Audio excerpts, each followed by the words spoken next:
Well, what made you grab the gun and shoot? My life.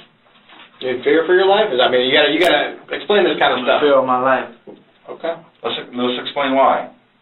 Cause it done been, like I told you, my mom's house been shot up. Feel me? My brother been shot. But specifically by who? By the same people. By Baby J. Yeah. And people he ain't like. Like who? I can't get no names. Why not? Cause, you know. They just put you in a spot, man. I already know. They already put you in the spot, man. You know what I mean? They didn't ask your permission if they could put you in the spot. They just fucking did it, right? I already know, yeah. All right. So Glokknine in them. Glokknine in them? Yeah. All right.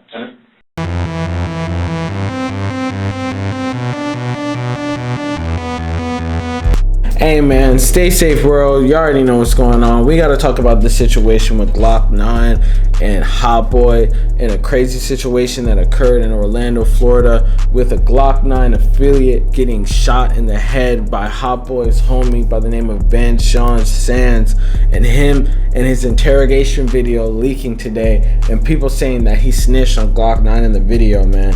We're gonna get right into it right now, but before we do, I'm gonna need y'all to like, comment, subscribe. We're gonna run this up and get into the whole details of everything, and make sure y'all check out the merch while you're fucking at it. Go check the link in the description. You already know y'all want some hoodies, some t-shirts, that Stay Safe merch. Go check that shit out, man. So let's go, man. This is a crazy situation. It all started in 2020, man. Vanshawn Sands, described by authorities as second command in the 438 gang, who was an affiliate of Hotboii, had just stepped out of his car on July 7th, 2020, outside a home in Pine Hills, when he saw Jermaine Ingram Jr. and Jeremiah Robinson, members of the rival All Family No Friends Glokknine's affiliate crew, drive up in a Dodge Challenger. Shit was crazy. Passenger window rolled up and they started shooting. Sims grabbed a rifle at his car and returned fire, striking Robinson, aka Baby J, in the back of the head. Robinson dies days later, one of the 3 homicides so far tied between the gang dispute. Although Sands fired in self-defense, as a felon he is prohibited by law from having a firearm.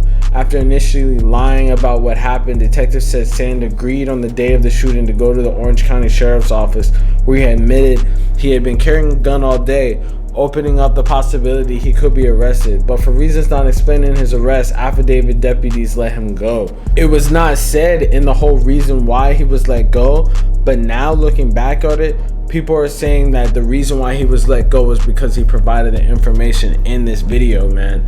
In the video, you can clearly hear him stating names such as Baby J, Glokknine, all the people, saying that they came and shot him, basically giving them a whole rundown of the whole beef between Glokknine and Hotboii. Man, you could look at it by yourself.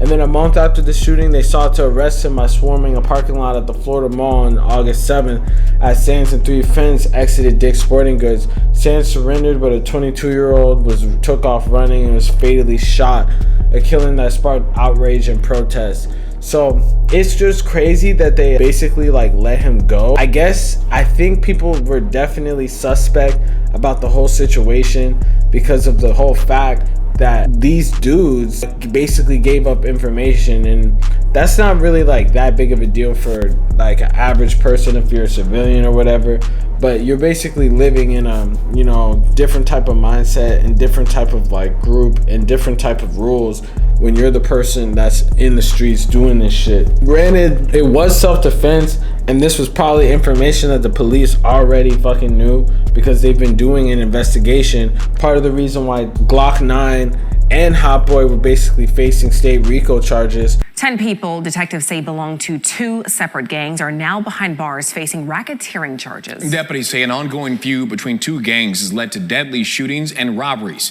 West 2's Bob Hazen reports. Some of the people said to be among the most prominent members of these 2 street gangs are now here at the Orange County Jail, and prosecutors are hitting them with serious charges that should keep them here. Investigators have told us a feud between two rival gangs, one called Army, the other 438, has led to shootings, robberies, and sometimes innocent lives lost.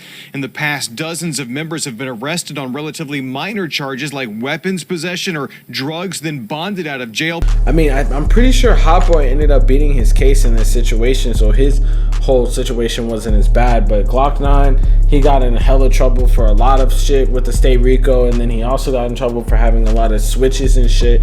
So it's not looking good for him. He's gonna be locked up for a minute.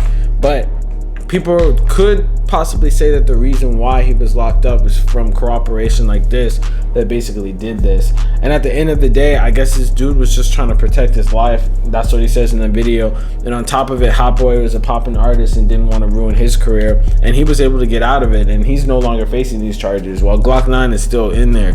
But you know, it's just a crazy story, and I'm not even sure how they got this footage, who exactly released it. Maybe the state of Florida released it.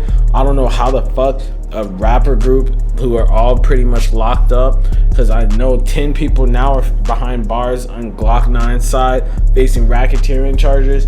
I don't know how they're gonna have the time to fucking go through that shit and release it. It was probably released by the state.